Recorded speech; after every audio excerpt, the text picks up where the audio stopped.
Right Yeah, on. I had to give myself the clap. You'll have that. Yeah, it happens. It's like stoking yourself up to get on stage kind of thing. Could be. Yeah, Yeah. maybe. Yeah, get yourself all amped up. Yeah. Yeah, like how Salvador Dali would like stand on his head until he couldn't breathe and then try to paint. What? Yeah. Look it up, dude. He did all kinds of crazy. I'm sure the dude was nuts. Crazy shit. The dude was absolutely He was insane. out of his fucking mind. Yeah. Dude. He was. I don't even really know. I feel like everyone assumes that Dali did drugs. I don't know if he did.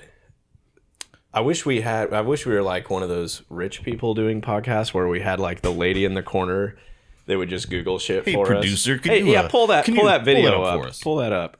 No, I don't know, but I know he did crazy shit Yeah.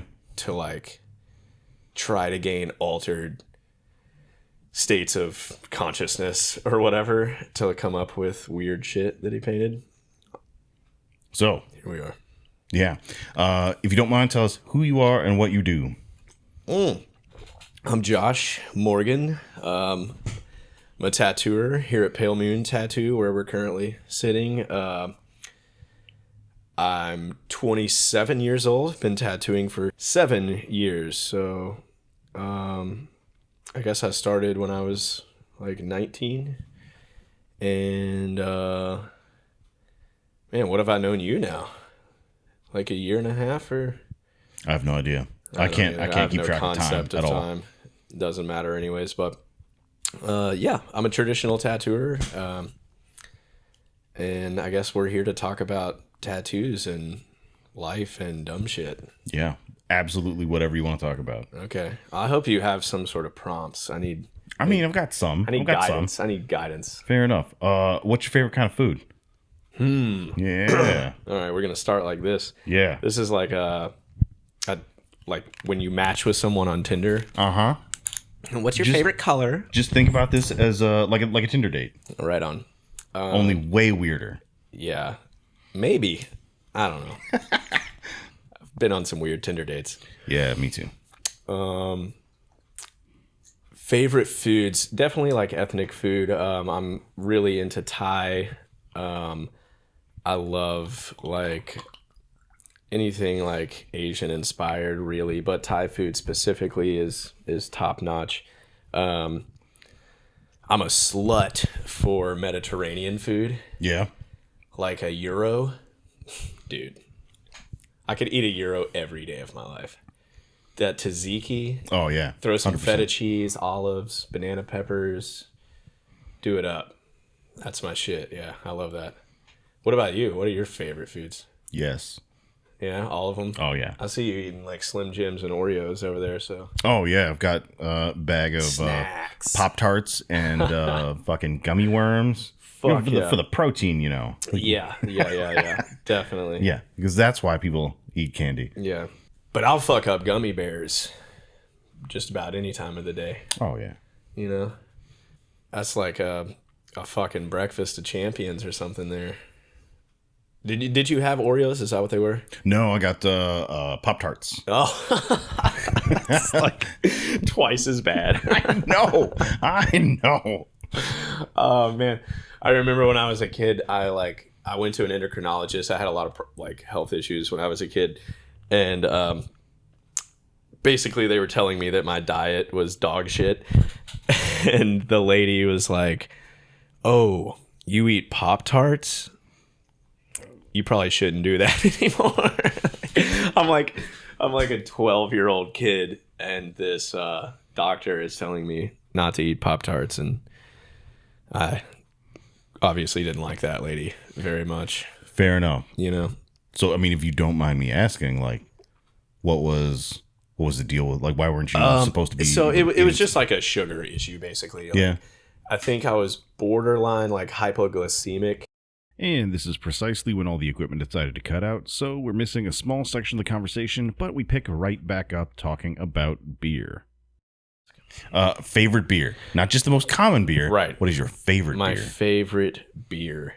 Ooh, okay. So I can't remember what it's called, but I know it's like a orange cream ale. Fuck. let's look it up. We got to figure out what it's called. It's really, really good. Yeah. So what kind of phone do you have? What kind of phone? Yeah, a phone. What kind of phone do you have? Oh, it's like an iPhone 11, I think. Oh, okay. So our producer is iPhone 11. Yeah. Yeah. We were talking about having a producer to having a look up producer shit. to Google our shit. It's like, hey, iPhone 11, go look up that clip for me. What? Oh, Sun Kings. Yeah. Sun King. Who makes that? Sun King is the brewery. Okay. It's called the Orange Cream Ale. That's cool. Or Orange Vanilla Sunlight, maybe? I don't know. It's fucking fantastic. I drink Miller Lights most days. I'm not into like fancy beers. But that Sun King Vanilla Orange Cream, fire. Yeah. It's awesome. It's awesome. It tastes like orange sherbet ice cream when you were a kid. I'm into that. It's like a similar dopamine release to that. It just tastes exactly like that, but it's not overly sweet, and that's the thing I hate in beer. Like, I don't want it to taste like cake. I don't want to like if I drink 3 of those, I'm gonna puke, and it's gonna I would much rather have like something more simple and light. But the Sun King is like, for how sugary it sounds, and I'm sure it is sugary, it doesn't taste that way. It's not over the top. Yeah. I gotta say, the worst, as far as like beers with weird tastes, the worst that I've ever had was pizza beer.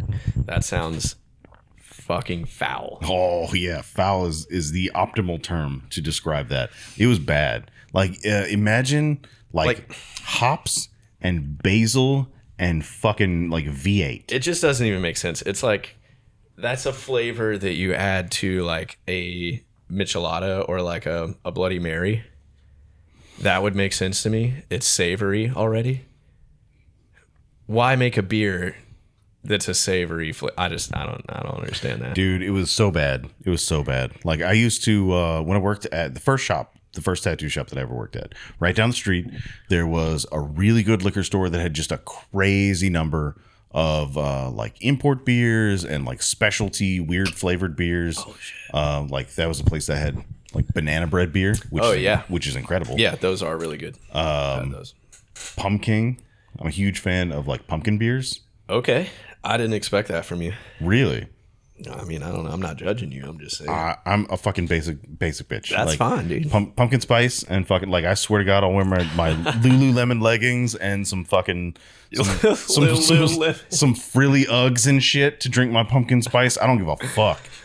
The fact that you know that both of us know what Lululemon is funny. I'm pretty sure I only know because of TikTok. I only know like the name of them because of TikTok. Yeah. Otherwise, it's just tights. Right. Like, yeah, I wouldn't see a pair on a girl and be like, "Oh, she got those from Lululemon." Yeah, that's Lululemon. No, I don't. I'm not that hip, but I do know what that store is. It's ridiculous. Oh, it's a whole store. Yeah.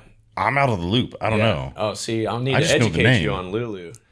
What the fuck? I don't really know much about it. I know that the last time I was at, what are those called? Where it's like a mall, but it's all outside, and it's like really cheap prices. What is it? That like a strip mall? No, like there's one in Simpsonville. I don't even know where the you fuck know what the fuck Simpsonville I'm is. talking about. Anyways, it doesn't matter, but they're like, they have all these different stores like you would see in a mall, but they're all just kind of in strip mall style buildings. There's a term for it, but there any fucking ways there was a Lululemon there. Yeah. And I remember my fiance's mother went in and spent way too long and way too much money in there buying like what's essentially tights or yoga pants, and they're like $50 a piece or something ridiculous. I don't know. Are you fucking shitting me? Right I'm now? not shitting you. What the fuck? Yeah. They're like the I don't know, like the mossy oak of fucking That was a terrible analogy, but you get where I'm coming from. No, I appreciate it. I appreciate it. It's the Versace of tight britches. I like how you went from Mossy Oak to Versace. Yeah. Well, I realized how stupid Mossy Oak sounded like. No. Like I understand. Mossy Oak is a popular brand, but they're by no means like nice or But I understand the way that brand is perceived, the level of by popularity. the type of people that go for that brand. Exactly. Yeah. Yeah. Exactly. Like, you know where I'm coming from. Yeah. The prestige that brand has from its intended audience. Yeah. Yeah. Even though you can buy it at Walmart, it's still like everybody knows Mossy Oak print. Yeah. Well, everybody in Indiana and Kentucky know Mossy Oak print. For sure. Yeah, if you ask somebody in fucking Pennsylvania, maybe not, but Yeah. Like I know I have friends that are from around here that like drive a Volkswagen Beetle and won't eat meat, but they know what Mossy Oak is. yeah. Does that fair, make sense? Fair. Yeah. I mean, It's more regional than it is like lifestyle. yeah. Anywhere in the flyover states, you're gonna know what Mossy Oak is. For sure. Yeah. Yeah. Especially in the past couple of years, I can't bring myself to go to a Walmart. Dude, I won't. I just can't. I'm not trying to sound like prestigious. Yeah, like elitist or whatever. No, yeah, like I just fucking hate Walmart. I hate walking in there. I feel like I've just sold out when I walk in. I'm like, here we go, just feeding the machine, you know. Just, Oh, I see. I also, we can argue about this, but I think that Walmart is 100% a monopoly. Oh, yeah. And people, They roll into town and crush every other mom and pop business. They destroy like local economies, and it's so absurd for them to be like, oh no, we're just a superstore, we're not a monopoly, you know, we're.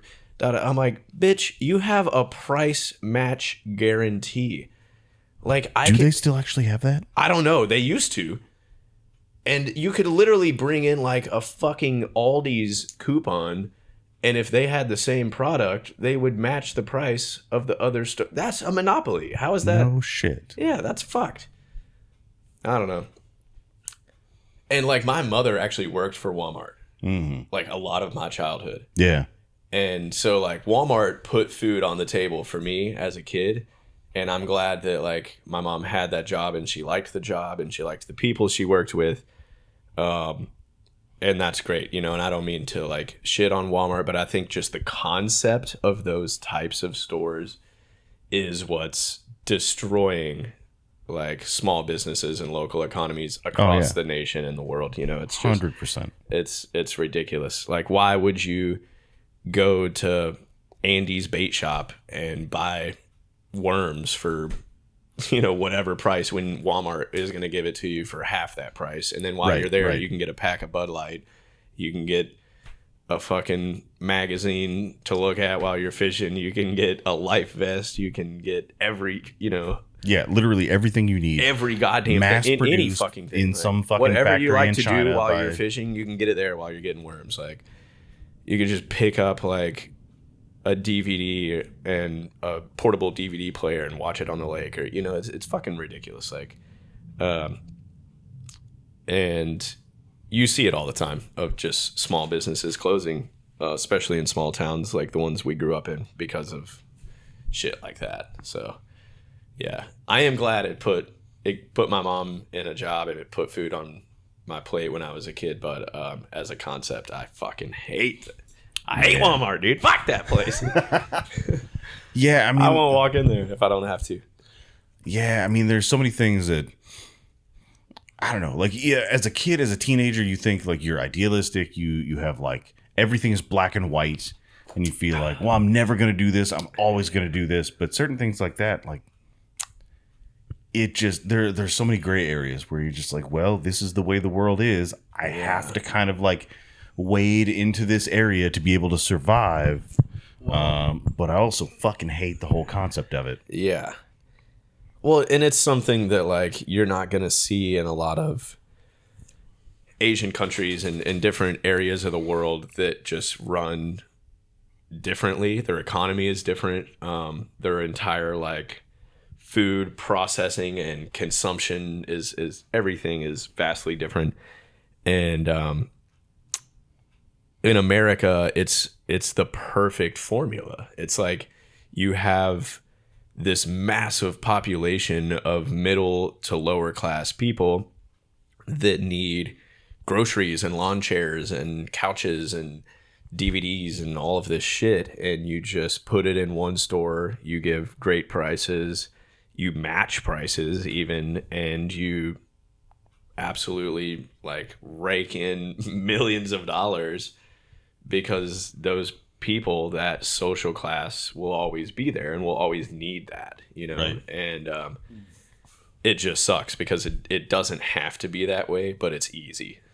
Yeah, and the fact that a lot of these companies, these huge like mega corporations, I mean, if you don't mind me getting a little political Yeah, here, no, that's fucking lobby politicians to keep the environment, the business environment that way, so that it is in their favor, so that it runs these smaller businesses out of town, and this class of people is just dependent on this mega store. Yeah. And that's what it boils down to. And I think that's what I was trying to get at in more words than necessary, was that, yeah, it kind of creates this system of control where it's like, these people need us now. Right. You know, I mean, imagine that you're set up in like a FEMA camp or something, and there's one station that gives out food every day. Every person in that camp is reliant on that station to get their food. Yeah. And unless you have to have certain things, you have to have shelter, you have to have food, you have to have water. Right. And, you know, probably there's a Dollar General in your town that you could get most of that stuff from, but ultimately it's cheaper, easier to make one trip to that big superstore that has everything, and they have coupons and discounts and membership clubs and all of this shit.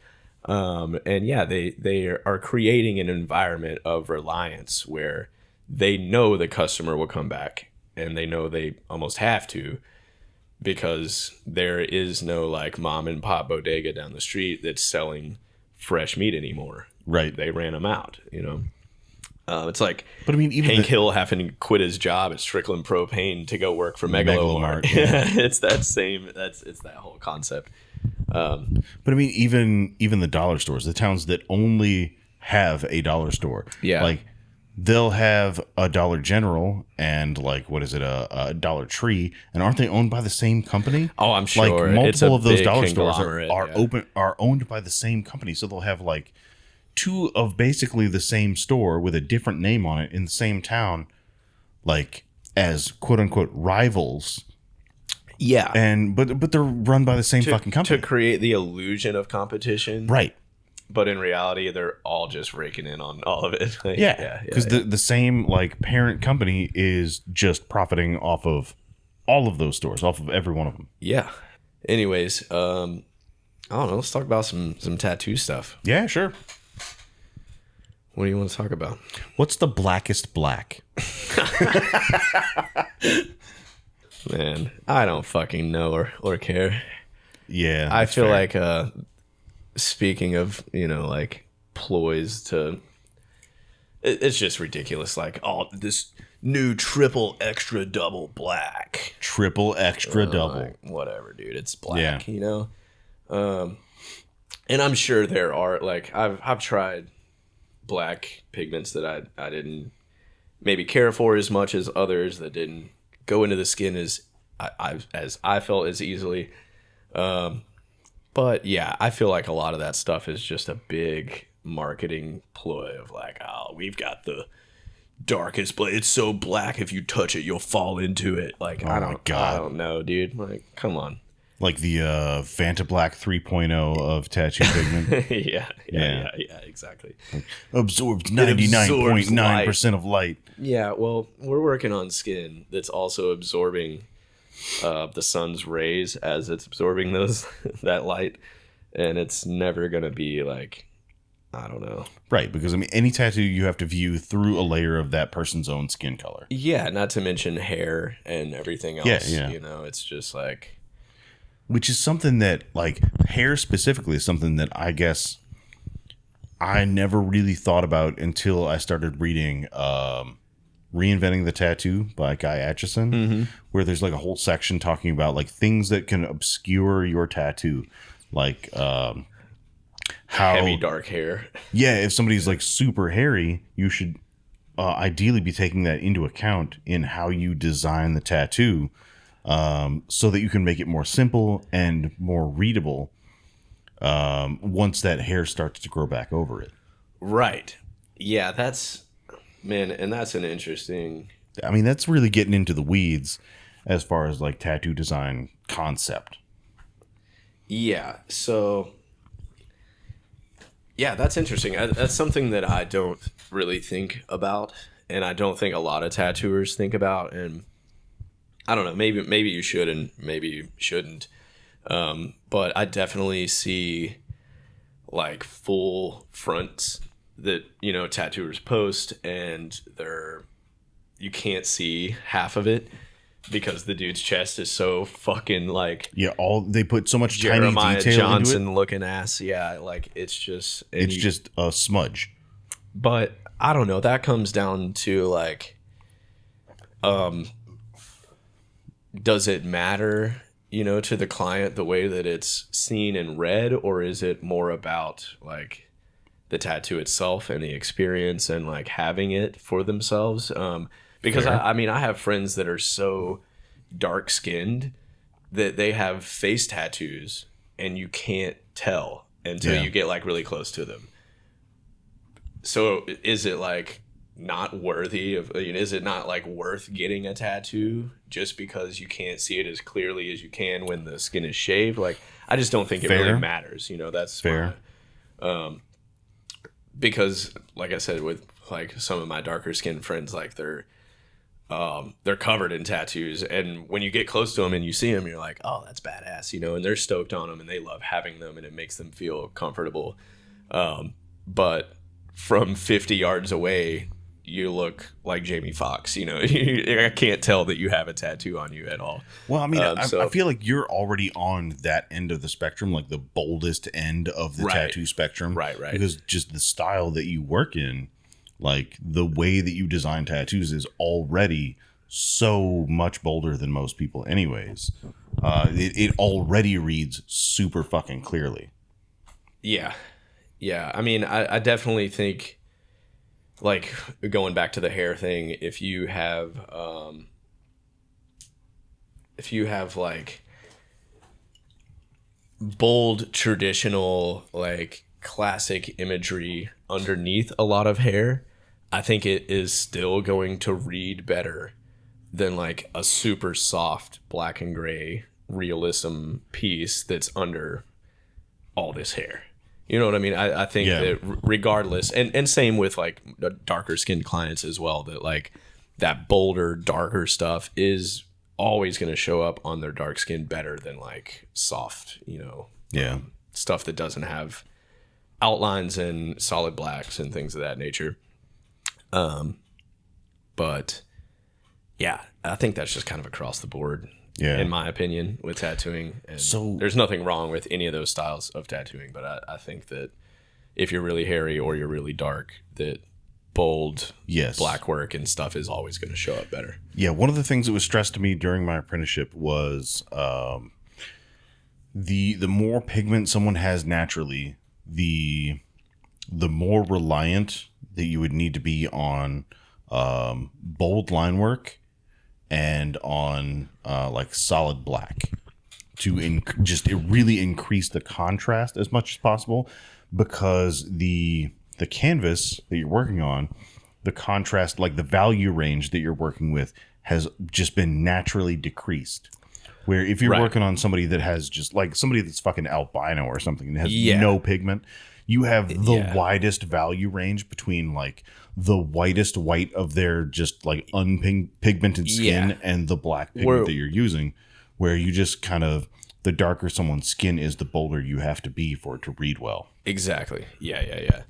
And it is all about just like that contrast. And like you said, if you're super pale and white, then like, I could potentially do like a yellow outline on you that might show up, but on the average person, it's just not, Yeah. You don't want to do that. And Yeah. I would never recommend doing that anyways, but you get what I'm saying. I mean, it's like some people are in that minority where you can get away with certain things, but that is definitely not the rule. They're the exception. Right. You're an exception. Yeah.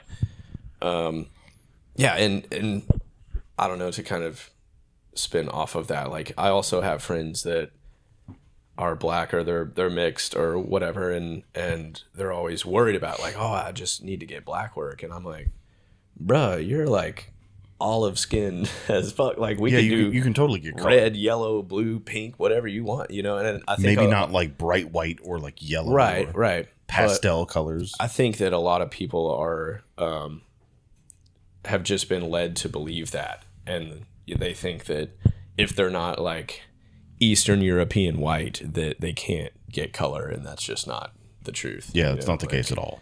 I have tattooed a yellow Tweety bird on like a really dark complected woman, and like it looks awesome, you know. Yeah. It's like it's clearly yellow. So I don't know, that's the thing I think people misjudge and misunderstand, is that they think they can't get color. And if your artist tells you you can't get color at all, then I feel like he just doesn't want to do it, or doesn't want to like work with you. Or like, I've even done color tests on people where we just took like Roy G. Biv, you know, like, and tried each color and let it heal up and just see what it looks like in like a discrete area. Yeah, right. If you're not willing to do that, then fuck you, you know. Like, that's just basic courtesy of like, you know, let's figure this out together. Let's see what we can do. Let's see what you're happy with, and what you think looks good on your own skin, because that's really what it boils down to. It's not about like, of course I want to be happy with the tattoos that I do on people, and I try to work with them and achieve that, but ultimately it's what are you happy with? What do you like? Right. You know, you have to wear it every day. I don't. So and I think a lot of it comes down to expectations too. Yeah. Like what expectations your client has of like what it's going to turn out, like how it's going to heal, how it's going to age, how they, I guess, may have assumed the process might happen based on like their buddy's information or like shitty information they might have gotten online or whatever. But we had, at the first shop that I worked at, we had a dude from, I want to say he was from Kenya, that traveled over. He was here for like 6 months. Right. Just kind of like seeing how America worked. And he came in to get a tattoo. He's like super dark. Oh, yeah. Like borderline purple dark. Like he was dark. Yeah. And I mean, fucking super nice dude. But he came in, he was like, I have to have an American tattoo. And he just kept stressing, like, I can get certain things done in Africa, but like I have to have an American It's like tattoo. us going to Japan, like I want a Japanese tattoo. Right, like, right. You know, yeah. And so he wanted this armband, and I forget who at the shop did it for him.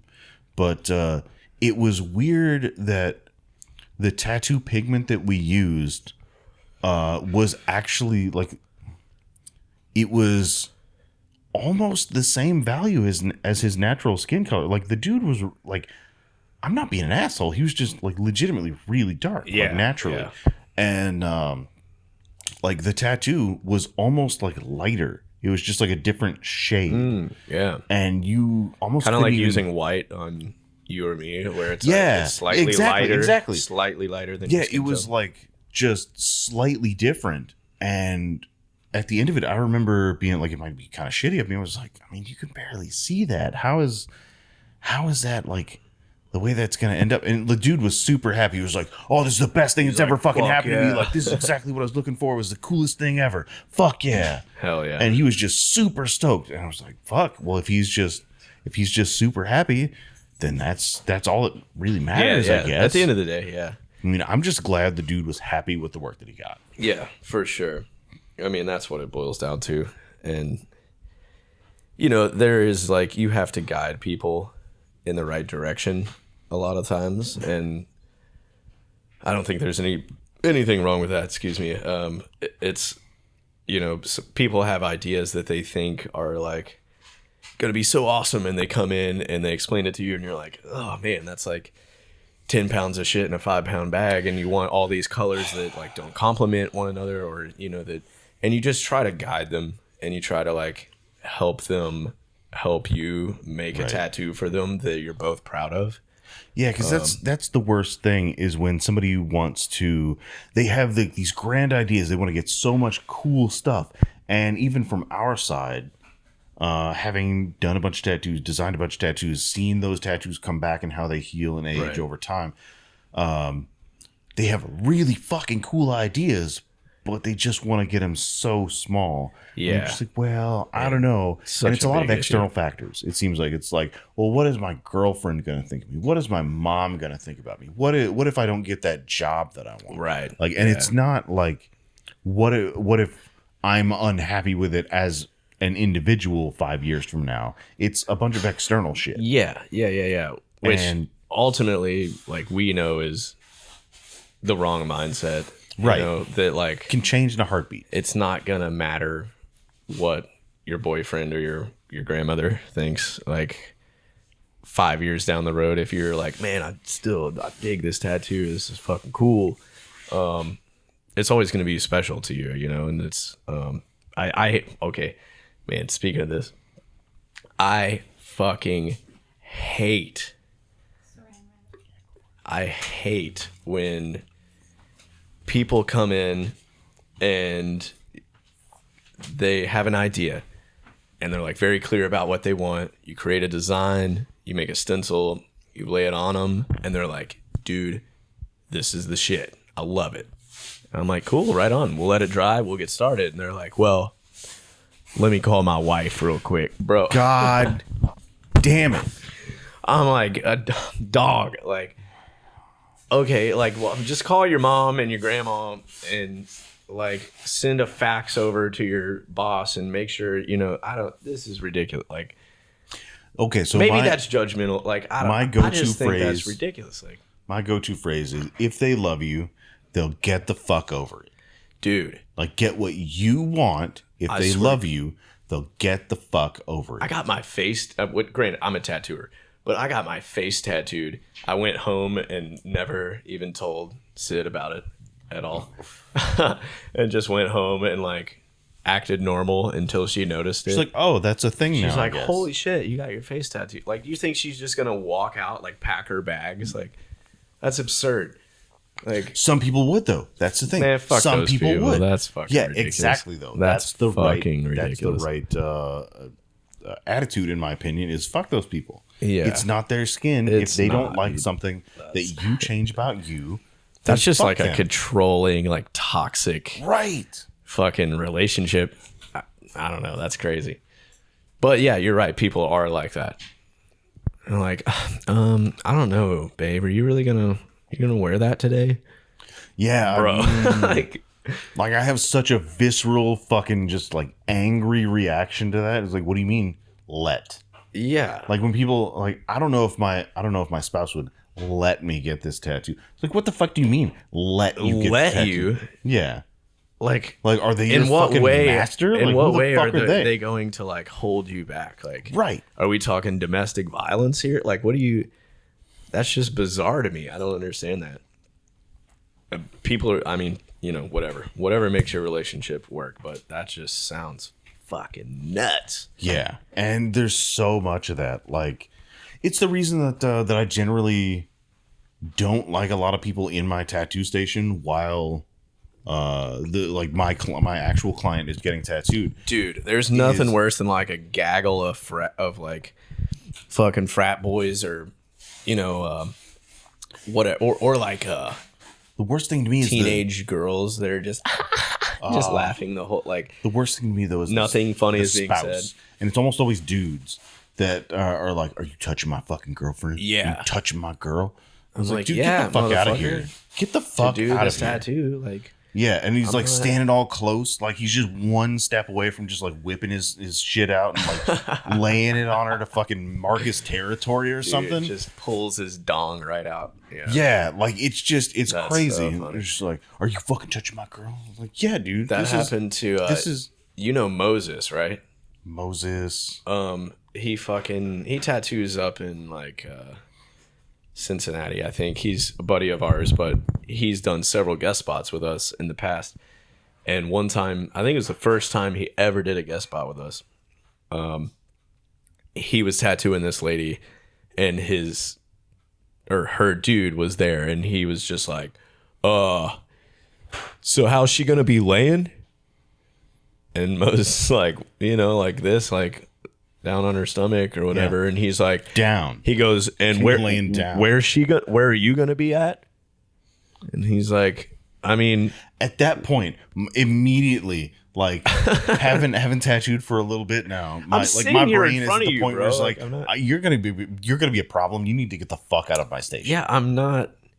Granted, it sucks that people have to feel that way because there are so many tattooers that are just greasy fucking scumbags, But like, true, you're sitting right there, dude. Like, I think that you think I'm just gonna like grope her and look you in the eye, and this is gonna be like. But not all of that's a tattooing crazy. Specific thing. Not all of that's tattooing. No, like, it's not at all. The people that are insecure about that are insecure about it everywhere. Oh yeah, have you ever been to a rave, bro? Did that waiter talk to you? Did that waiter fucking look you in the eye? Oh, I saw him smiling at you. Yeah, like that's fucking weird, dude. Fucking nuts.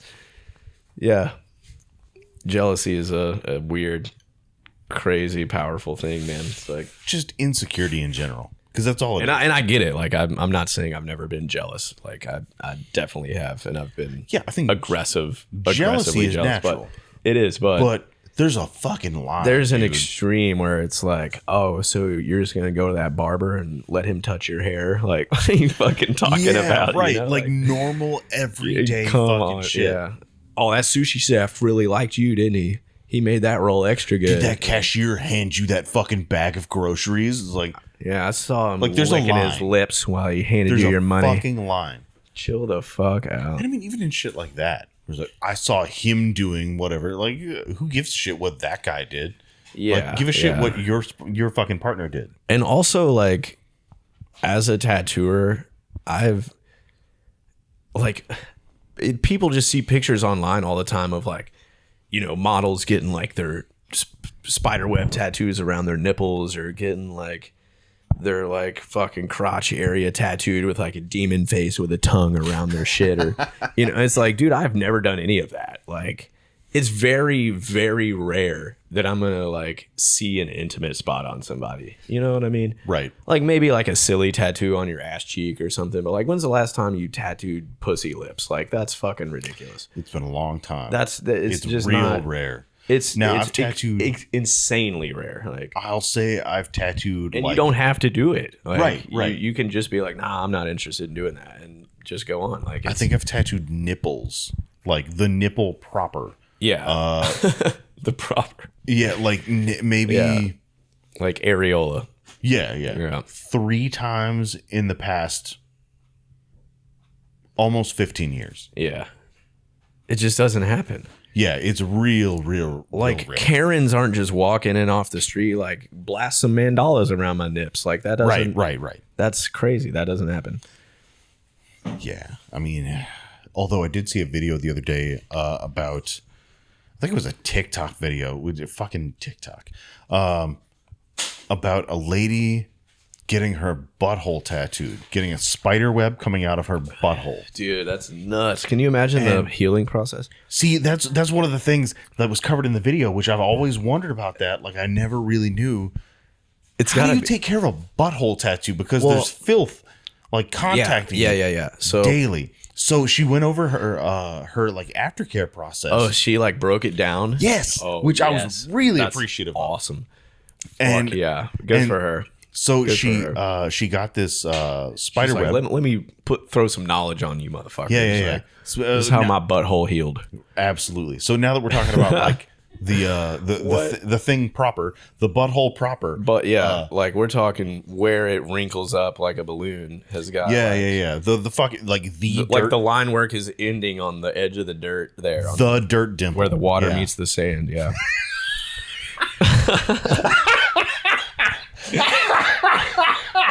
What? Oh God. Oh God. That's crazy. Does she use wet wipes? Is it where the water meets the sand?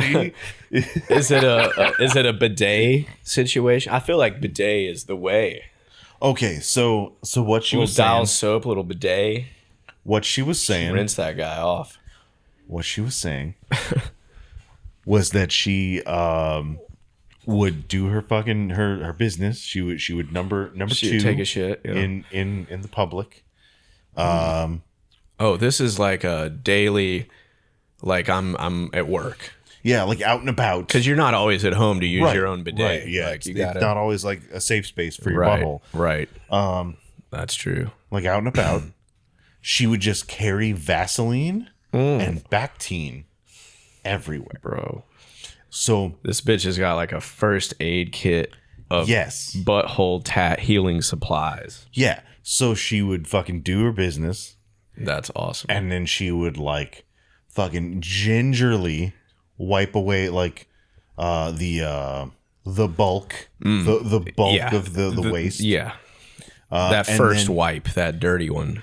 Yeah, and then for the remainder, would use the Bactine to slowly sort of to wear away Nice, at that. gentle massaging clean. Yeah, and after the Bactine was done, coat everything in Vaseline. But did she post healed pics? That's what I need to know. I didn't see any. Damn. That's not to say they don't exist somewhere. I mean, yeah. Maybe she has like an OnlyFans. You got to pay for the healed pics, you know? That might, I'm just saying. yeah, only webs. That's a.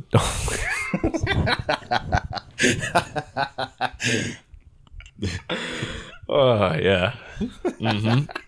That's right. That's her OnlyFans name. Mm-hmm. Only Webs. Yeah. Webbyholes.com. Stinky Webs. Stinky webs. Yeah, there we go. Stinky and sticky. That's crazy. The best kind. It's awesome. All right. I love it. If you could only tattoo one tattoo design for the rest of your life, what would it be? That's tough. I don't know. Let me think about it. I'm gonna blast this banana burst. Yeah. Here, hold on. Jesus. It was a It's the crisp. tiniest cap. It's like what's his name? The little like Andy Milonakis dude, Hezbollah or whatever. What? How do you pronounce his name? Look him up. You know what I'm talking about. Oh, the little tiny yeah, Middle Eastern like guy? yeah. That like guy's Mike awesome. Tyson just like treated him like he was a little kid. That was that fucking guy's hilarious. awesome. Yo, this is like, it looks so small in my hand, but this would look like a Bud Light bottle in his hand. Yeah. I love that dude. I almost said that kid. He's like a foot tall. He's like 20 something years old, but yeah, I thought he was older than that. I don't think he's not very old. Really? But I mean, he looks like he's 5. You know, he's very I'm sure he I gets assume- treated like a child by the majority of people that fucking meet him. I don't know, not anymore. I'm sure Really? he used to, Yeah. but now he's like a fucking Instagram sensation. You know, like everyone in the world knows who that dude is. Like, Really? So he's on Instagram. Like I spend Yeah. way Oh, less yeah. time on Instagram than I do on TikTok. oh, he doesn't have a TikTok? Oh yeah, that dude's all over TikTok. Oh, okay. That's the only reason I know about it. No, yeah, he has Instagram. Which speaking of the difference between TikTok and Instagram, That is terrible. oh yeah, it's bad. There were 2 for $1. Oh, okay. Does Yeah. it make sense now? 2 for $1. Yeah. That is nail polish remover with Laffy Taffy banana flavoring. Yep. Anyways, yeah. So yeah. Do you know how to pronounce his name? I don't. I don't. I think it's Hasbua, but I feel like that's like anyone that knows how to pronounce his name is gonna hear me say that and be like, "Wow, this dude is white as fuck." Like, yeah, kind of like everybody. holy shit, I don't know how to What the pronounce fuck it. is that? But I comedian's love name? him. I Hassan- love him so much. Like everybody calls him Hassan Piper or something like that. I don't know. But like this comedian, he did the this like presidential something or other address. Like he was a comedian that was hired to do a bunch of stuff for the White House. But he everybody calls him like Hassan, and I didn't know until like halfway through last year that his name is pronounced Hassan. And No just that shit. like minor change apparently makes a huge world of difference. Oh, I'm sure of it. But Yeah, I mean, yeah, that's like that goes for the pronunciation of any word, whether it's a proper noun or not. Like, imagine if like everyone like my name's Josh. It's a single syllable white person name. Like, imagine if we had a friend come from a different country and he just kept calling me Josh. Josh Morgan. Josh Morgan. Josh. It'd Josh like, we would Morgan. laugh every fucking time. It's Yeah. just slightly off, but it's Yeah. hilarious, Like, that's just the way it is. That's why Americans sound so stupid all the time when we're like Oh yeah. trying to pronounce names of, like, I don't know. And I try real It's really hard. bad. Like It's embarrassing. so I've learned like little bits and pieces of other languages, but I feel so fucking stupid trying to actually like communicate in those languages in those accents. Oh, yeah. Yeah. But like the more I think about it, it's way better to do that than to be like Matashiwa Yeah. Oki back a gaiji desk. Yeah. Man, talking about dang old Tetsuo, man. That's ridiculous. Yeah. I feel that. Dango Tetsuo. Dang old Kaneda. That come to mind because you just got the Akira Yeah, tattoos. my Akira tattoos. Yeah, dude, those are so good. Yeah, like I think the guy, maybe I'm wrong, but I think the dude that wrote Akira, his name's like Katsuhiro Otomo, or is that the guy that did Cowboy Bebop? I don't know. Regardless, I do not remember. yeah, I mean, imagine like the Phil dude from Duck Dynasty trying to pronounce that name. Like, dang old son of a bitch, man. It's a Katsuhiro Otomo. Oh, yeah. And I'm sure that's what foreigners fucking expect of That us, is too. totally what they expect. Yeah, if you're from America, you're just straight out of Appalachia in their brains. Like, that's Fucking Dude, I wouldn't even Like- put that shit on Appalachia. Like, because at least, like, no, everyone there's that nothing I've wrong met with from, like, Appalachia, but that's like the the stereotype. fucking mountains, like, from the holler. No shoes, is Mountain it- Dew drinking motherfuckers. Where, yeah. Everybody that I've met, like, from the fucking holler, like, deep in the goddamn holler, like, they try. Yeah. Like, how do you fucking pronounce that? Yeah. Well, I'm probably gonna fuck this up, but I'm gonna try. They put the work in. Yeah. yeah. Yeah. It seems like the fucking wannabe yee motherfuckers that That's the worst. When you like when you're not like from a rural area at all, you didn't grow up that way, but you're just like driving around a pickup truck with a rebel flag hanging out of it, being like, "Whoa!" Like, fuck you, dude. what fucking weirds me out is people from up north, like people in Canada fly the rebel flag of the United States. That makes absolutely no sense to me. What the Like, fuck? Or I guess it's not even of the United States, of the Confederate States of America, which lost the goddamn war. yeah, like, here's your country, here's the northern states, and here's the flag you're flying. Way down here that lost a fucking war. Way That's like me back when. flying a Brazilian flag, just like, like, why? Yeah. And also, that's not even a good example because that's still like a relevant flag. And Brazil lasted longer than 4 fucking years. yeah. Let's be honest. Like, I don't know.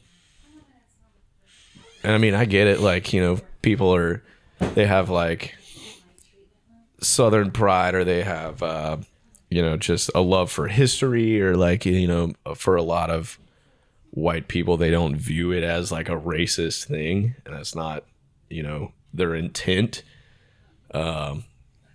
But it's just come to that point where it's like, man, but like, I don't know, like they have like the fucking swastikas that are like from India and countries like that are like, Yeah. like a meditative, like they have like true historical and spiritual like value, and like, but I'm Before they still were appropriated by exactly, fucking but I'm assholes. still not gonna like tattoo that on you. Right. You know what I mean? Because there's too much confusion between that. And Yeah. It has been co-opted by fucking hateful assholes. Right, which is a bummer for any kind of imagery like that. But at the end of the day, it's imagery. Like, it's an idea. It's a, you know, it's not like I'm asking you to circumcise yourself at 50 years old. I'm asking you to not like put a swastika on your arm. Like, it's a little, you know, I just don't think it's a big deal, but some people do. If you could live in any other country than we are right now, what would it be and why? That's tough. I have never been out of the country, first of all, so I just want to make it clear that I'm making this choice out of ignorance because I've never been to any of those places. But Switzerland looks bitchin'. Fucking badass place, man. So what is it about Switzerland that really catches your attention? Well, first of all, it's beautiful. That whole like area of the world, I think, is beautiful. Like northeastern Europe shit is like awesome. But you just hear so many good, like, Switzerland is the Keanu Reeves of countries, you know, like you only hear good things. They're like, oh yeah, we're paying for healthcare and college is free and we have roads that charge your electric cars and you can come here and live like a hobbit in the Lord of the Rings and fucking never worry about anything again.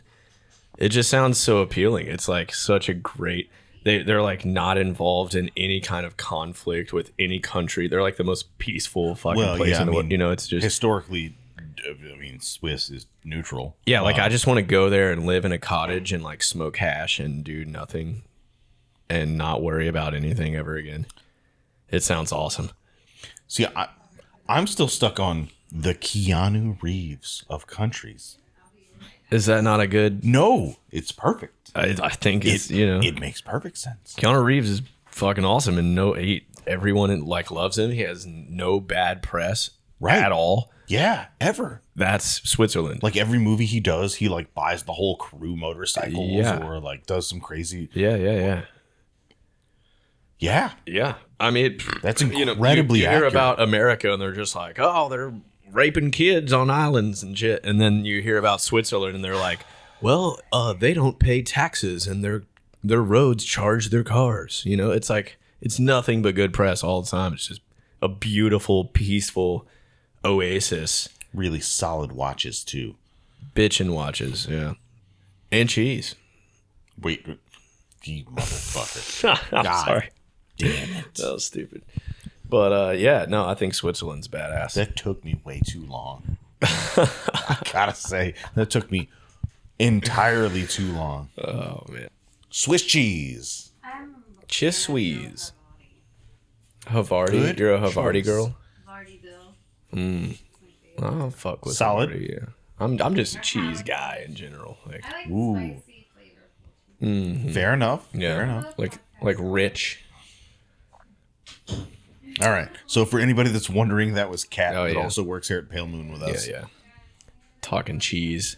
Yeah. I mean, what is your favorite kind of cheese? Like top tier, number one. Man, favorite I don't know. cheese. I'm not a.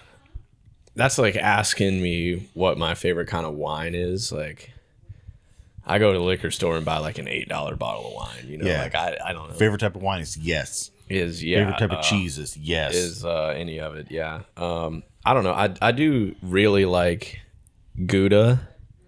I think that's like that sounds good. Gouda is like Gouda is one of those hipster cheeses. You know, like it came around like 5 years ago. Like no one had ever heard of Gouda, and now you can now you can go to Arby's and they're like new roast beef with Gouda. Like you know, you can get it anywhere now. But it's Weird.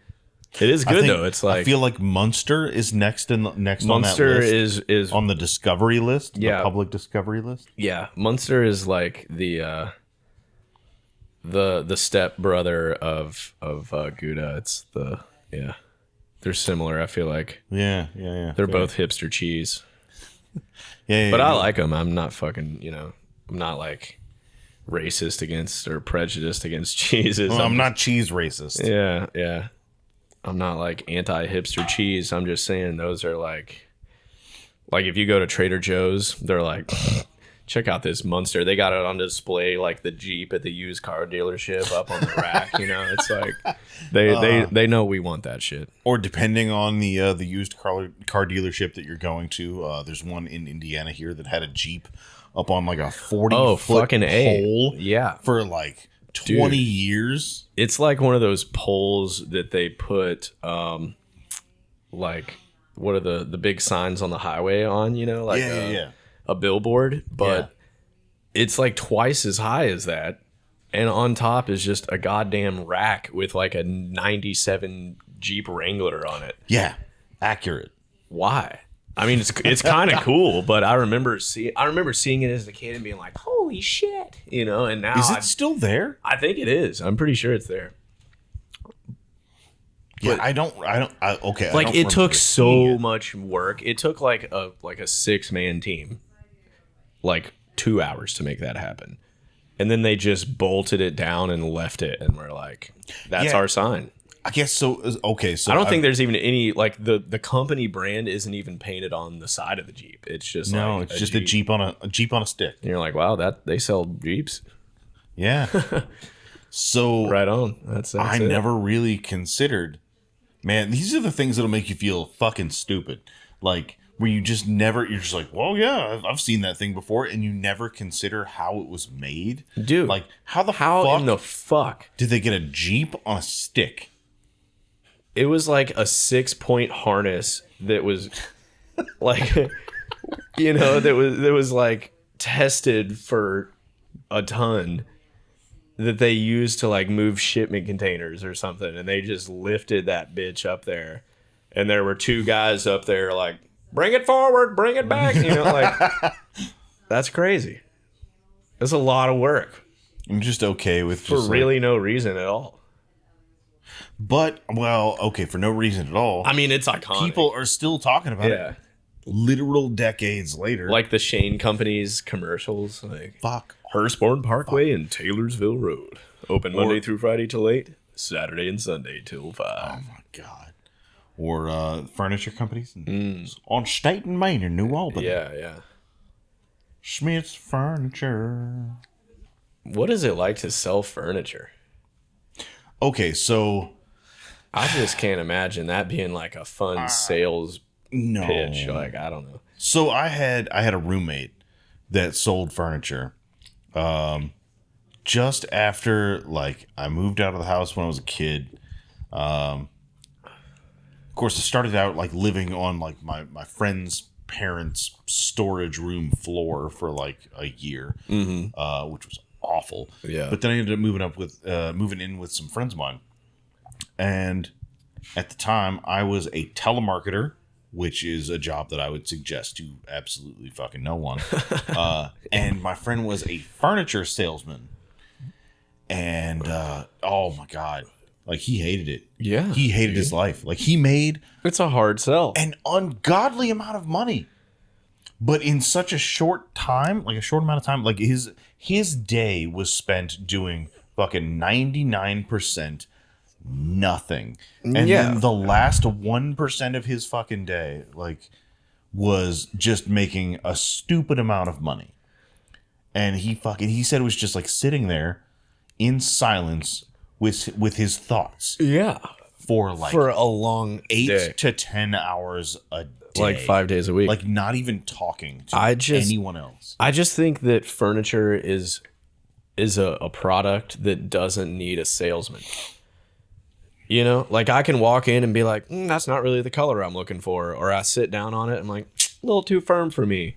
I don't really need you to sell me on like, well, pull that lever over there, buddy. Give that a try. Like, I don't need you selling me on a fucking recliner. I don't think I'm in the right tax bracket to appreciate a furniture salesman. That's fair. I think we're like broke, so we don't have nice furniture.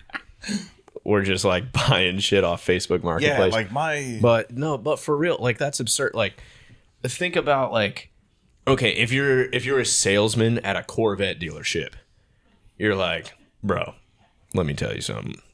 you're going to get more ass than a toilet seat at a Rolling Stones concert if you buy this car. Have you ever gone 0 to 60 in 3.5 seconds at 600? Like you could sell that shit. Right. That's so easy. But a couch, you're like, yeah, this one's suede. Or even less. And it's brown. Even less like end tables. Dude. These end tables are going to get you so much pussy. Yeah. Like, don't even worry about buying the coasters. Like, just raw dog these motherfuckers. Yeah. You're going to be swimming in it. You put that bedside lamp on there. There's no selling that product. Like, I think I could sell knives to, like, Aboriginal natives. Oh, my God. Easier than I could sell an end table. Like, imagine going to, some untouched part of, like, the Congo and meeting a tribe that's never seen civilization and being like, check out these Japanese steak knives. They're going to be like, fuck yeah. Give them an end table. They're going to break it down and start a fire. Like, no one needs that. No one needs advice on an end table. The only thing... That's fucking stupid. Like, I'm just saying. Tattoo shop fucking PTSD popping in real hard here right now. Where you're just like, yep, I've seen some shit. There was this girl that I tattooed for years, and she was always like borderline, like on the edge of like, I'm gonna fucking throw you out. Yeah. She's like a bad client. Just not even that. She wasn't like super objectionable. Like she didn't do just like rowdy, awful, terrible stuff. She was just weird. Like made everyone uncomfortable. More times than I'd like to admit.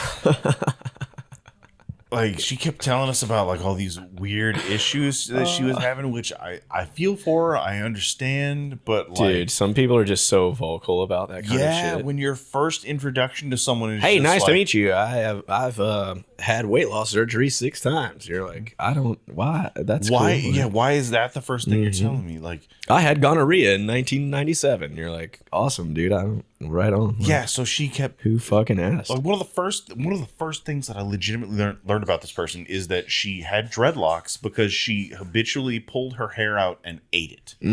Okay. So the dreads were like a deterrent. Yes, correct.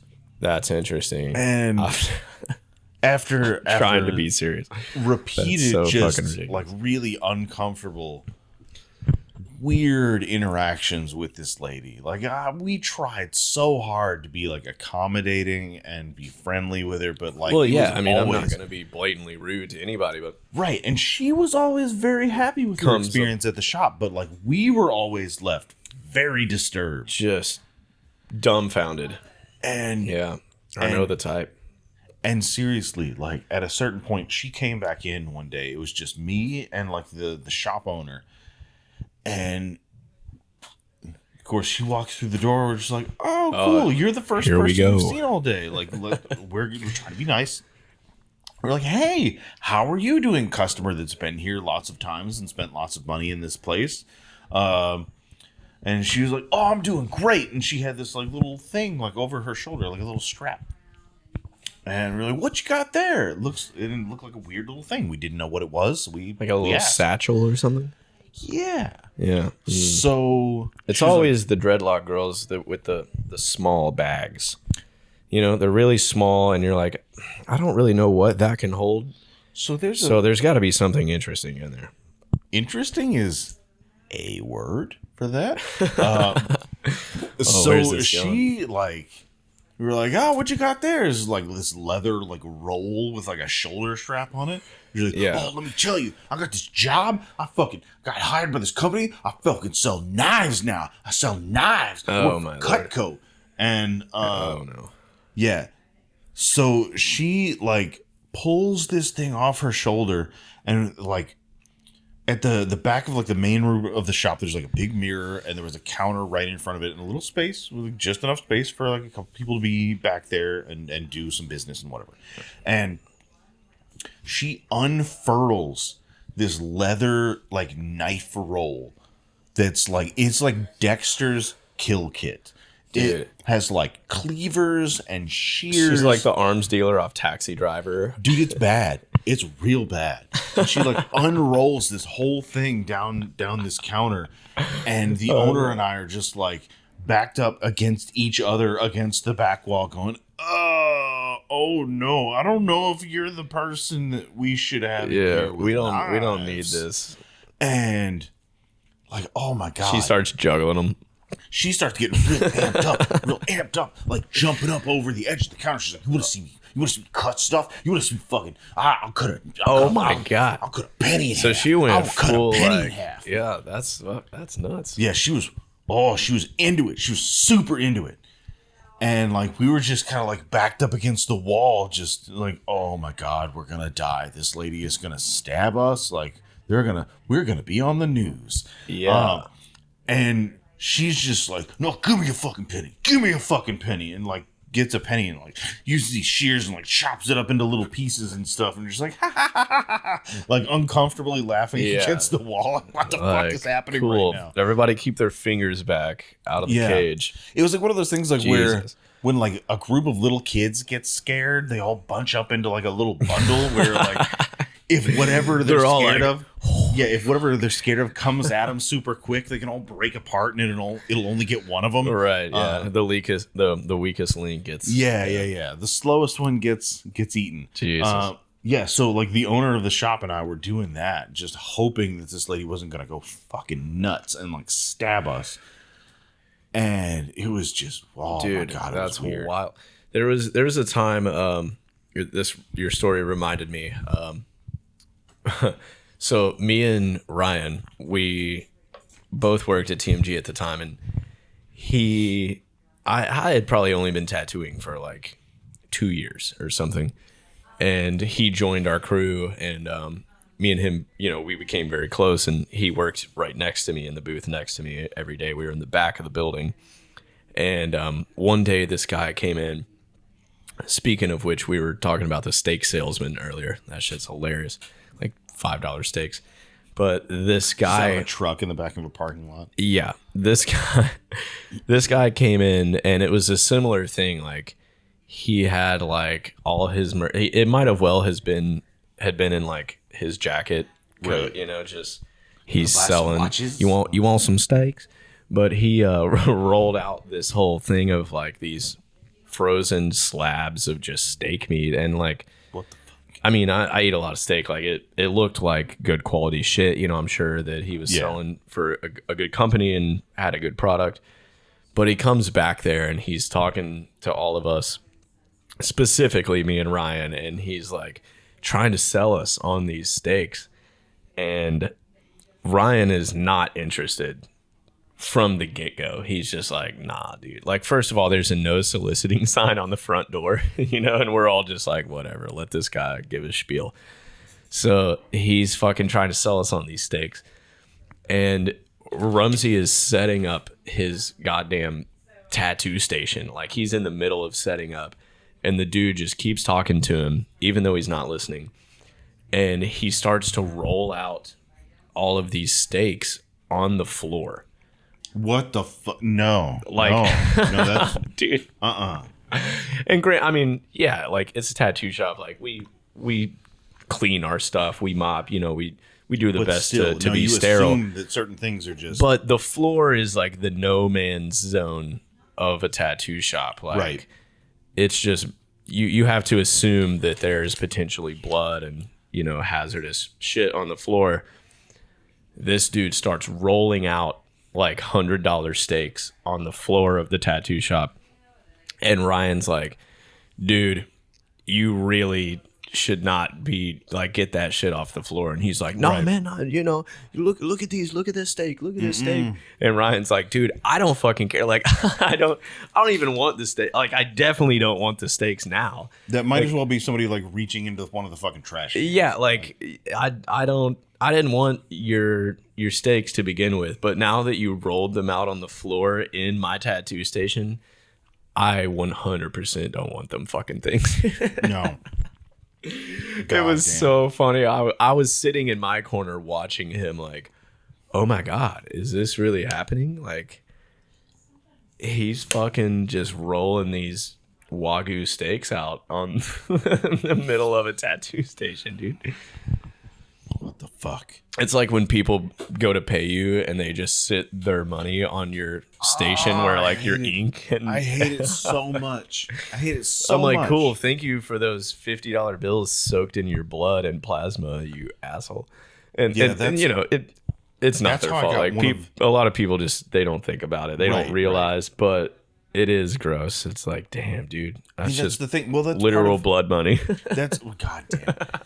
That's part of our training is to consciously think about all of the possible dangers in these situations where like normal people they don't consider any of that shit. No. I mean, when I was a kid and a friend of mine had like a dirt bike wreck or something, I was ripping my t-shirt up and wrapping it around his wound. I wasn't worried about his blood, you know. Right. I didn't think about shit like that. But yeah, when you have a job like this where you deal with it every day, it's like it's definitely in the back of your mind all the time. And you know, it's people are like, oh, I'm HIV positive, can I get tattooed? I'm like, yeah, because we should be taking all the proper precautions and assuming that every client has something like that, you know. Right. That They're called universal precautions for a reason. yeah, exactly. And that's just the way that it is. But yeah, people don't realize that, and they're just like throwing $100 bill on top of your A&D glob that you have on your station. Oh my god. With their blood mixed in it, you know. It's like, oh no. That's how I got the weirdest tattoo tip that I've ever gotten in my life. Like lots of people have done that after tattoos that I've done. Yeah. Just like throw money right down in the chair that they got done bleeding on. Yeah. But one of the weirdest ones though is this dude. Like he had like a bunch of cry sessions during the middle of the tattoo process. Yeah. It was That's really always weird. a long day. Yeah, I've got a whole YouTube video on that. It was That's just awesome. it was real weird. But like this dude, I'm pretty sure shit himself at the end of this tattoo and did not acknowledge it. He just At all. pretended it didn't happen. I mean, Yeah. what else are you gonna do though? Yeah, but like he just like boop boop boop got up, just like threw his money down on the fucking chair. And I'm like, and I'm On focused the bloody shitty chair. Yeah, and I'm focused on the chair, just like, oh, this dude just threw his money on my fucking contaminated chair. God damn it. And like, and then in the meantime, while I was focused on that, like the stink hit me, and I'm just like, did that dude just like fart in my? Oh no, that was way more than a fart. That Yeah. was solid. He straight soiled himself. Yeah, Yeah. he Man. birthed the mud monkey Right in there my at the chair. end. At least he made it most of the way through. It wasn't like first line, you know. Yeah, That would have been worse. yeah. What would you have done? I mean, I don't want anybody to poop. For anybody that's listening or watching right now, Josh just tattooed me earlier today. What would you have done if I just like hauled off and shit myself while you were tattooing me? Dude, if you just like fuck, like and some people have such terrible diets, like I just imagine that like I just imagine they woke, that's they- a consideration. they woke up and like smoked a cigarette and drank a cup of coffee, and they're like, man, I'm about to get tattooed, I better hit Taco Bell on the way there. Oh my god! And just smash like 3 Mexican pizzas with Diablo sauce and then blasted on the table in your station. That's fucking nuts, dude. I can't even. I've been shot at before, and I think I'd rather be shot at than have someone shit in my tattoo station. that tracks. That's fucking. You'd someone- rather be shot at than shit at. Yeah. I would also rather be hit than spit on. I think it's a bodily fluid That's thing. fair. That's fair. I would much rather you hit me in the face out of disrespect than spit on me. That's fair. Like if you spit on me, I'm gonna like kill you.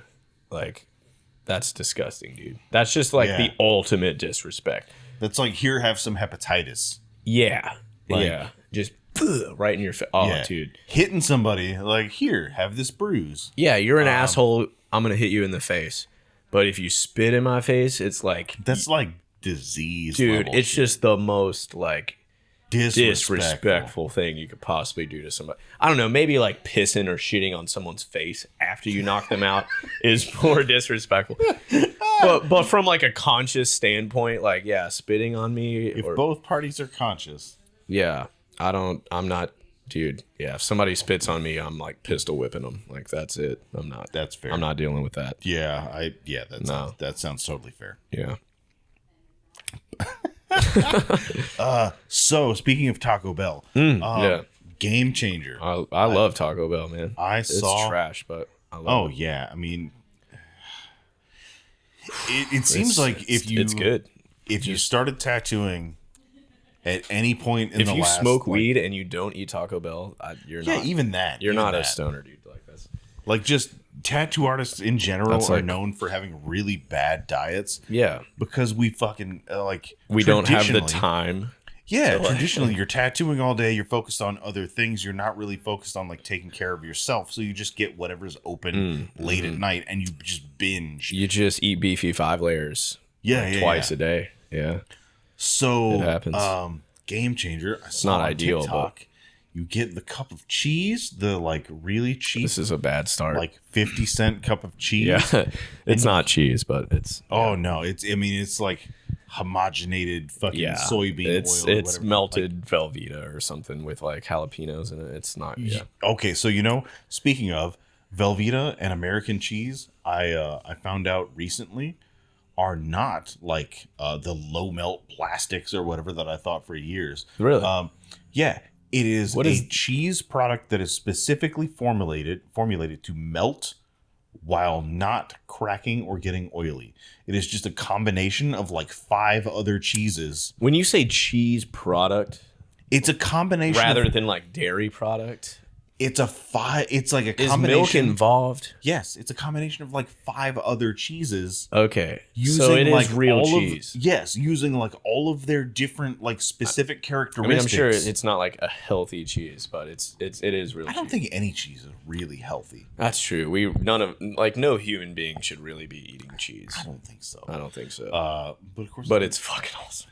yeah, it is. God damn it. And as addictive as crap. I would probably eat an Oreo with nacho cheese on it. Like, Oh, 100%. I'd be eaten worse. gas. Yeah, I've eaten worse. yeah. Did I ever tell you about the time that I traded a tattoo for nacho cheese? No, Yeah. that's awesome. Yeah. Literally nacho cheese. Oh, yeah. Just the cheese, no chips, or Oh, no. There were chips involved. Oh, okay. So it was like So- nachos, Yeah, well, okay. So this customer, his like low income nachos. Like his parents owned a tumbleweed franchise. no, okay. Yeah. So it was like the good tumbleweed like nacho cheese. Mm-hmm. And it was like big gallon bags of it. And they brought me that. It was like 2 or 3 gallon bags of cheese. Yeah. And like a big like Rubbermaid tote. It's like a Pablo Escobar level of bagged cheese. Dude. Just like yeah. it might as well Like have a been, kilo of Yeah, cheese? like kilos of cheese. Yeah. They brought me a key of queso. The queso key, dude. A queso. They didn't cut it either. Shit was fucking fire. So You hear cat laughing? so yeah, it was like 2 or 3 bags of this queso and like a Rubbermaid bin full of like brown paper bags full of chips.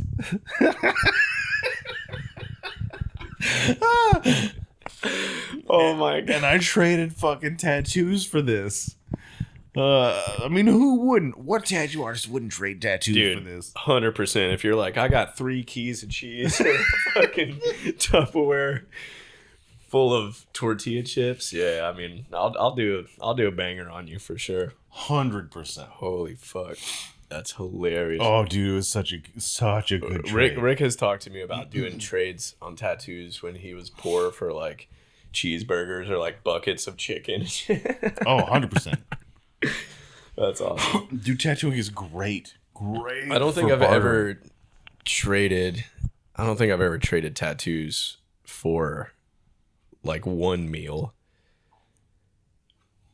like maybe I don't know, like maybe they took me out to dinner and I like gave them a discount or like. Oh yeah. But Definitely I've that. never been like, yo, give me that KFC extra crispy bucket with some mashed potatoes and some green beans, bitch, and just like smacked out a tattoo on them real quick. Right. Nah, that's I will say hilarious though. I had a client at one Holy point fuck. that the dude he was like the longest running Keys of worker cheese. at this fucking Domino's or Pizza Hut. I think it was Pizza Hut. The longest running worker at this Pizza Hut location in the last like 15 years. He'd been there for like 12 years. So every time he would come to get a tattoo, he would bring us not one or two, a stack of pizzas Dude, hell yeah. for the whole shop. I mean, we're talking like 6 to 8 pizzas. Yeah. Like more than you all needed. Oh, yeah, a lot. absolutely. Yeah. Absolutely, like way beyond what we needed. And that dude got the best prices in existence. Oh fuck yeah. Yeah, That's how every this- single time that That's dude how got- this industry works. Like it's coin for coin. We're like, oh bro, this motherfucker right here brings us 3 topping pizzas every goddamn week. He ain't paying for shit. Like right. that's just I don't know, that's one of the cool things about tattooing and about just working in a trade in general is we were talking about this earlier, you have that power to barter with people and to treat people good that treat you good. And I think that goes a long way, not only with that client individually but with you as a persona and as a tattooer and as like a local figure or whatever you want to call it. Like you just treat people right, and it's that sense of community that we have lost so much because of the internet and social media, and the world seems so small. And it is smaller, but our communities and the people within them, if we can continue to like treat each other right and build those kind of relationships like you're talking about, which is stupid. It's like, oh, the guy brings us pizza, but it's not stupid at all. It's not stupid, but it sounds silly, but it means something to people. You have an appreciation for people that go out of their way. Like that kid probably waited like an hour after work and like boxed all those pizzas and was like, I'm gonna take these over to the tattoo shop because they're That dude my made homies. a real effort. Like he put effort in, and after his whole day at work slinging pizzas, which he probably didn't love to begin with, he like brought all these pizzas over to the shop and he did it time after time. And it's like, that's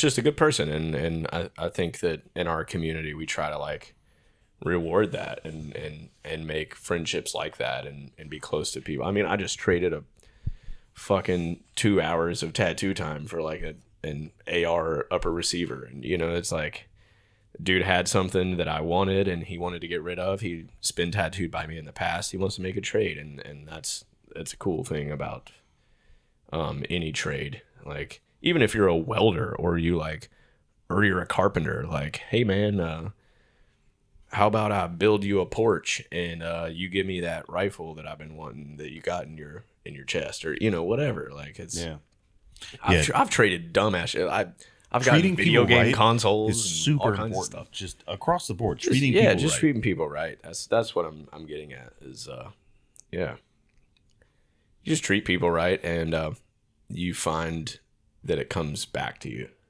Yeah, and the less you expect it to come back to you, the more that it does, and the more that I can agree with that. you build a sense of community, and you feel like you got friends in the world. That's something that our career offers us as tattooers. Any tattooers out there watching us, like, I think that's something that we take for granted, that you're creating friends in this world, and specifically in your community, every single day, as long as you treat them right. And even if you're not the best tattooer, like I know tattooers that fucking suck at tattooing, but they're great people, right? And they make good impressions on people, and people come back and they keep spending their money on them because they had a good experience, and that creates a sense of community.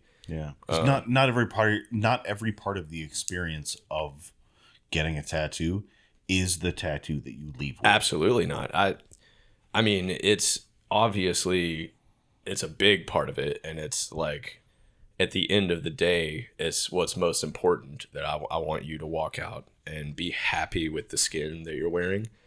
But from a sales point of view and from just a community point of view, it's so much of it is just treating people right and being someone that, you know, when people leave the shop, they're like, man, that guy was really cool. He was really nice. He was funny. We had a good time. You know, like I'd love to come back to him. I'll tell all my friends about him. Like that's what you're looking for. Somebody that people can trust. Yeah. You just want to seem trustworthy. And also, you know, we're in like a kind of corner of society as tattooers. We're a little fringe class, I guess. And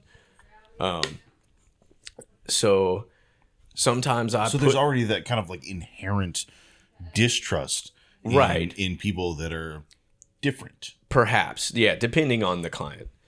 But I think for a lot of clientele, it's something, because I remember being a young kid, getting tattooed, walking into a tattoo shop for the first time. And, you know, all the dudes there were just cool. They were normal dudes like me. They cussed and they're like, hey man, you want to go out back and smoke this joint with us? You know, like whatever. They were just normal fucking people. And I think for a lot of people, they spend their lives working in this 9 to 5, like, you know, just like industry where they can't dress how they want. They can't talk how they want. They can't be themselves. Just express themselves how they want in general. They can't say the things they want to say. Yeah, and then they come into a tattoo shop and I'm speak and they come into the tattoo shop and I'm like, "What's up, motherfuckers?" You know, and they're immediately like, "Oh, cool. So this is like just like this is that kind of environment. Open up here. Yeah. I can be whoever I want here." And I think that's special, and that's what makes tattoo shops and maybe barber shops and places like that, you know, like they feel special because you feel like you're escaping from that bullshit job and lifestyle that you've been expected to uphold, and the things that you're told that you're supposed to do. We don't care about any of that here. Yeah, like you can be whoever you want, and you can joke around and cuss and do whatever, you know. I don't know. I mean, obviously there are limits. Like you're not gonna come in here and like say some racist shit or like smoke a crack pipe in the lobby. But like that's not, you know, but yeah. In general, I think that people feel once they get to know you a little bit within that first 30 minutes or so, you watch people open up. Yeah, and that's a beautiful thing too. Just to watch people that you can tell are like kind of square people that have lived like it's very normal 9 to 5 life and upheld other people's expectations over their own sort of desires. Yeah, and you start tattooing them and you're fucking around with them and you're joking with them and you're making them feel comfortable and you see them open up. Yeah, and that's a cool thing. I think that's part of it from a social standpoint that I enjoy a lot about tattooing. That I think is really cool to get to see because that's just how I live my life, you know, like we're all just kind of reckless, like degenerate tattooer kind of personalities.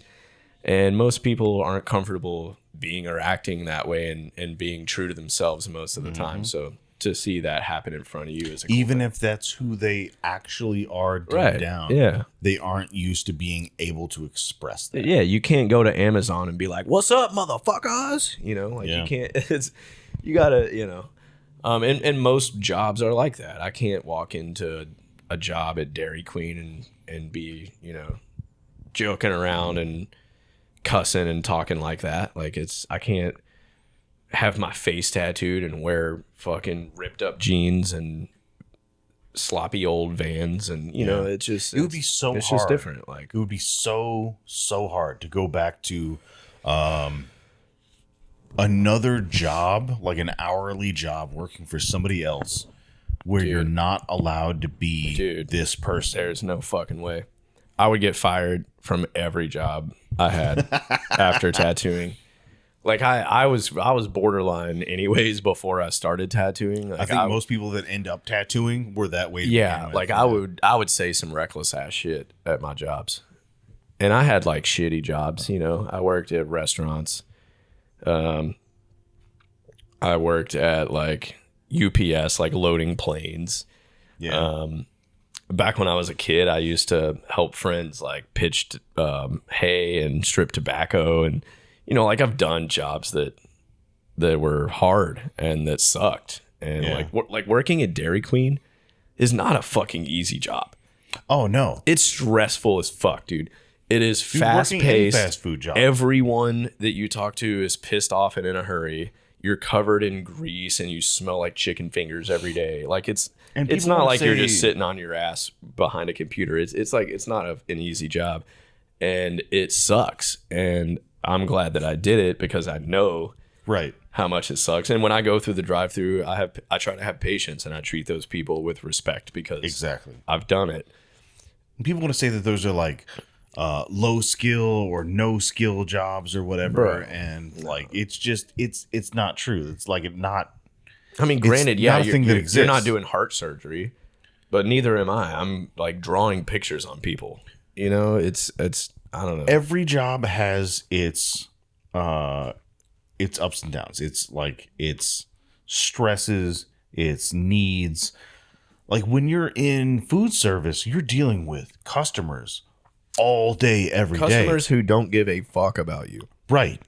Like, even if you're in like an upscale restaurant that people are there to spend like $60 on a plate, if you forget to bring their sweet tea, they don't give a fuck about you. They're just like, where's my goddamn sweet tea at? Yeah. You know, it's just Like like, it's almost like they don't even treat you like a fucking human being. they They're kind of like you're just like a servant that brings them the things that they want. yeah, which is bizarre. Like, because I've never been that way. I just grew up in a family that like we didn't eat out a lot, and when we did, we tipped well, and you know I was taught to treat servers well, and then I became a young poor person who like worked in restaurants myself, and I really came to understand like these people are working their asses off, and a lot of them are working for tips. They're making like $2 an hour, which after taxes they get like a $16 paycheck, Right.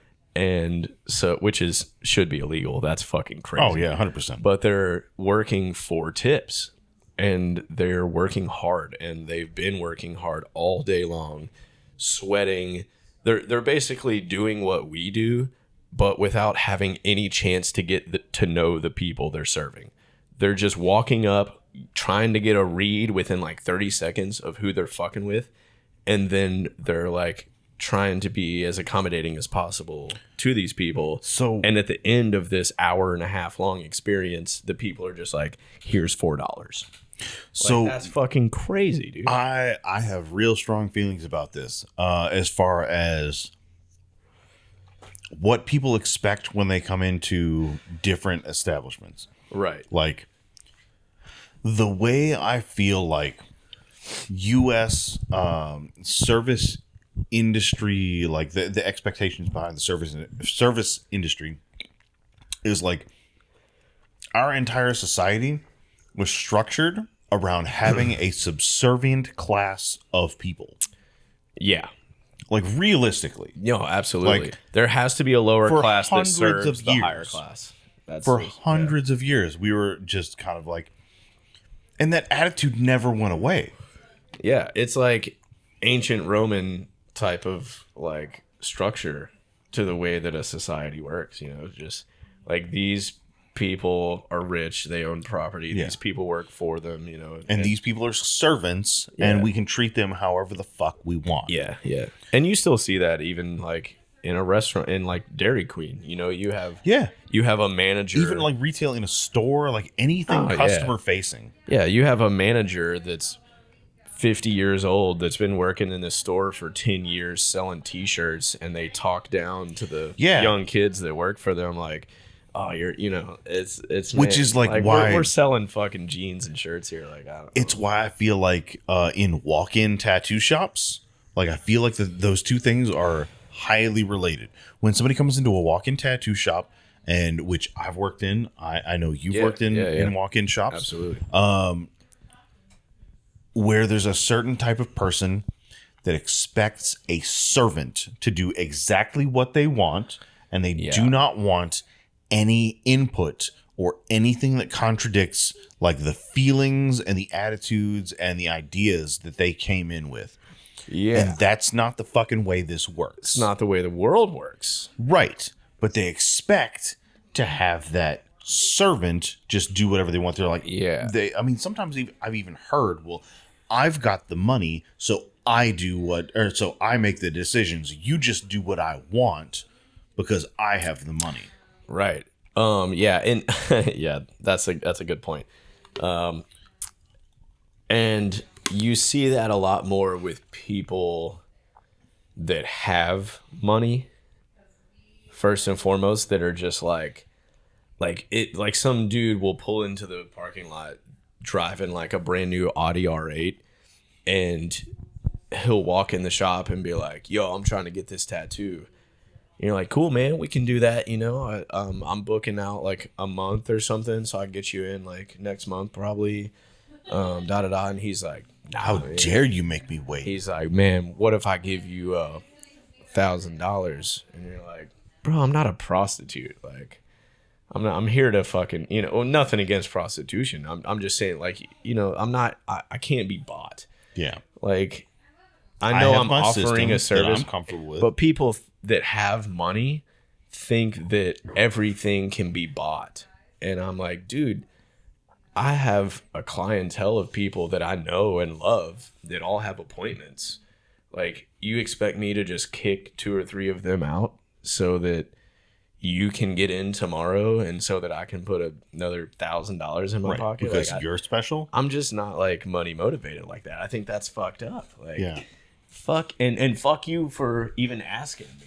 Like, yeah. I don't know. That shit kind of pisses me off. I'm like, dude, I don't care if you're like pre-prison Michael Jackson. Like, I don't care if you're Kanye West before he said shit about the Jews. Like, I don't care who you are. Like, I don't care how big you are. I don't care how much money you have. Like, it's like, this is the system. You're asking, you fucking follow it, or you don't get what you want. You're asking me to value your money over someone else's time, right? And I won't do that.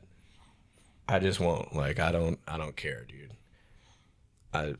You would have to offer me a whole lot, and I would have to explain to my homie, like, look, this motherfucker is going to give me a Lamborghini, so I'm going to reschedule. You know what I mean? Right. Like, it would have to be just absurd. But some extravagant shit. People think they can, like, Happy Gilmore you and be like, hand you an extra $5, and it's like, dude, I don't care about money. That's not the point.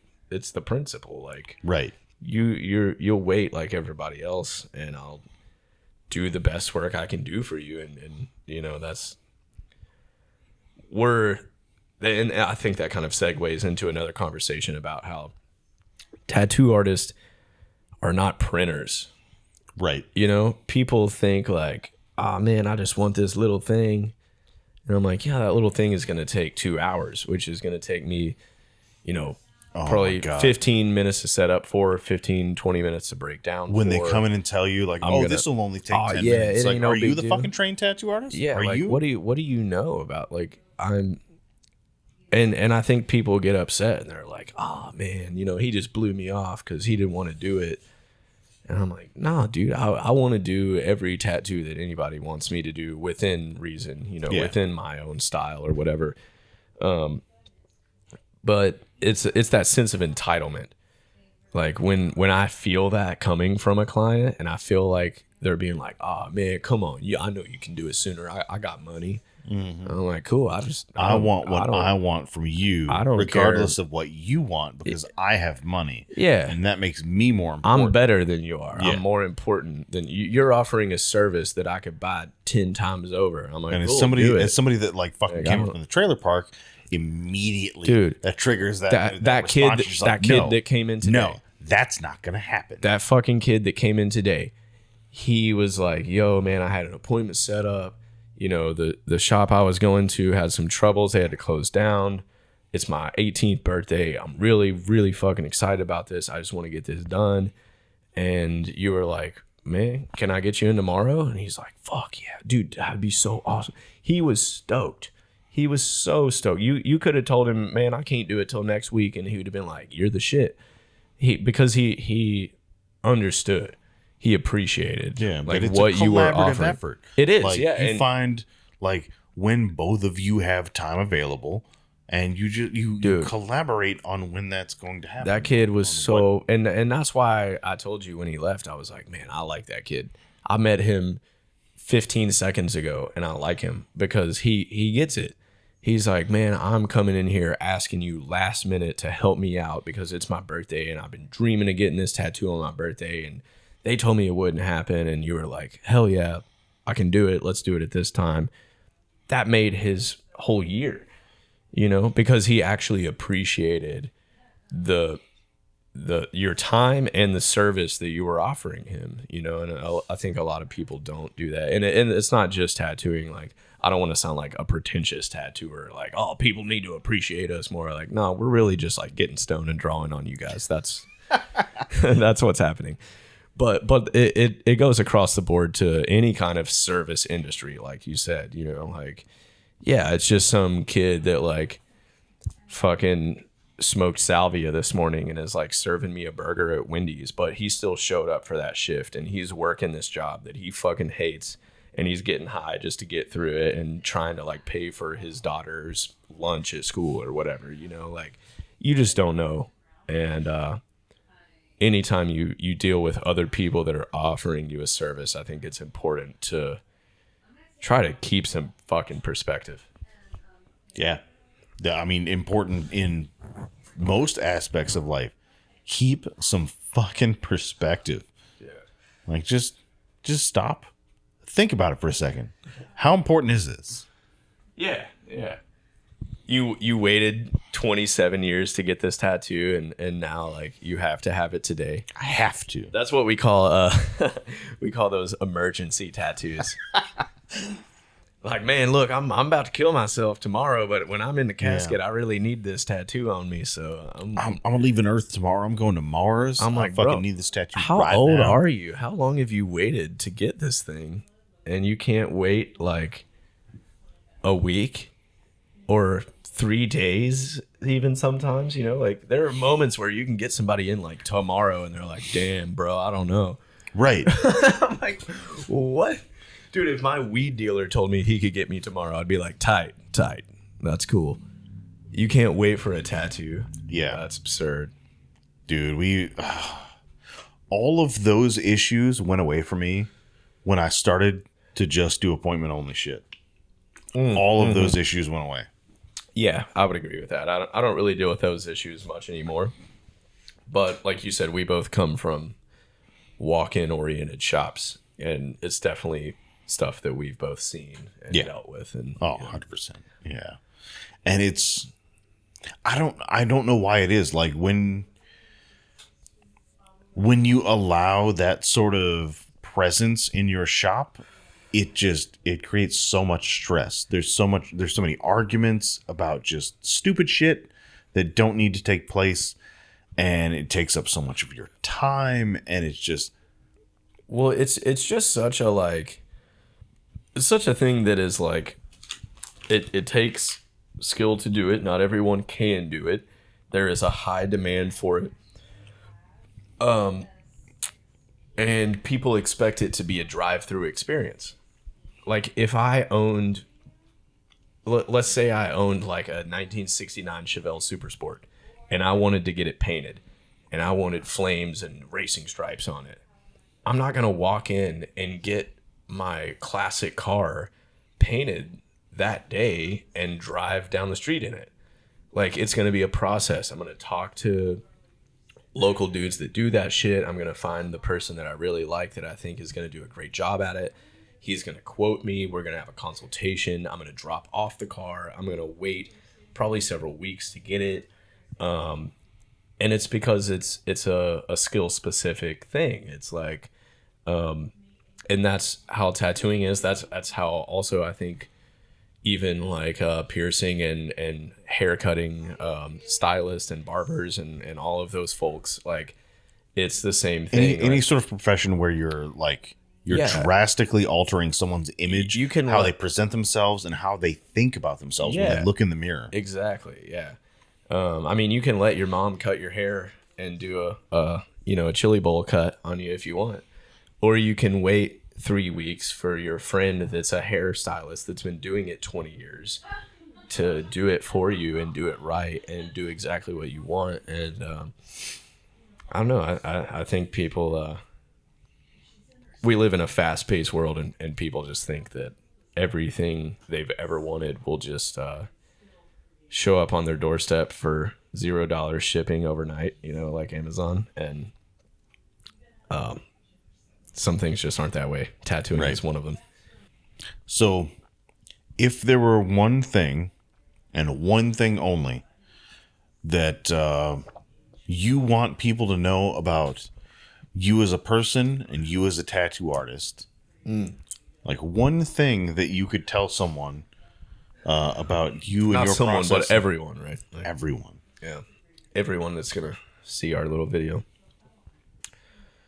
I don't have much to say about myself as a person. I think that I'm pretty open about who I am and the way that I live and lead my life. And I think anyone who knows me and intimately in any way and who has been tattooed by me knows that about me. And but I would say to people wanting to get tattooed, and I think every tattooer in the modern, at least contemporary, tattooers would say this, is that we all live in an age where we are trying to make a name for ourselves.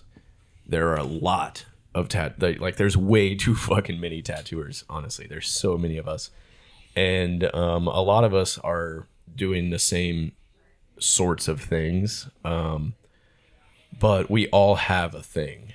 Like Shane here, is mostly does black and gray, more kind of realistic looking stuff. And I do very traditional, bold, limited color palette. Like it's kind of my spin on traditional, I guess you would say. And so I don't expect everyone to like that. I don't expect everyone to want to get that. And I have lots of people that I know, friends or friends of family members or something. They're like, oh, I know Josh and he's a great guy and I would love to get tattooed by him. And I'm like, yeah, but you want like a realistic portrait of Elvis. Like, I'm not going to do that. That's not for me.